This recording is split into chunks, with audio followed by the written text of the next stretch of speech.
tu ni ta kin jong kapa in pasian be khol lo hi kapa na piang thak lo hi kapa kha sum na buat lo hi kapa in pasian thei ge chi pau lam ding anei tam piom mai thei ya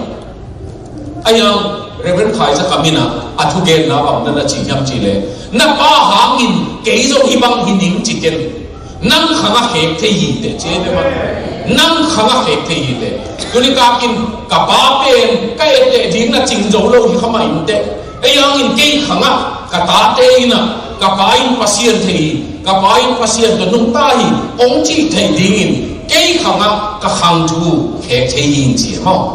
tu ni ta kin te nau te tu hangin hila te number za som ni le kian nai again no pen pa ka tin pasian ong zon tak chiang bang za kin man pa ya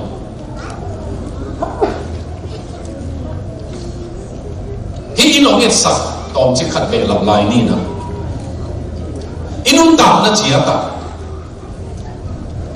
long mai khong zi le ta khong in quan lam ding khong in quan bol ning te khong ina suma hao ya chi khong to pat ma sak lo ha zu khong kam nam phil phela ayong hel thei chi te khong ben ken bang ken zel ka yam chi le dot na kham a zo ke yong i ka chi ya zu khong to ong hel te i ding ka yam chi khong dot na ong thei tu ni ta kin pasian to ong hel te be sang ding ya zu kum to ong hel te pen sawong tung hel lo ding tu ai manin tu ni ta ko na akisam mama inun ta na chia ta lim ta ka na ngai su ding o tu lai ta ka na pasal ding tu lai ta ka na si ding zo nang bang in khem na tu ka hi le thu na ngen sak ding ki sam ma mai ma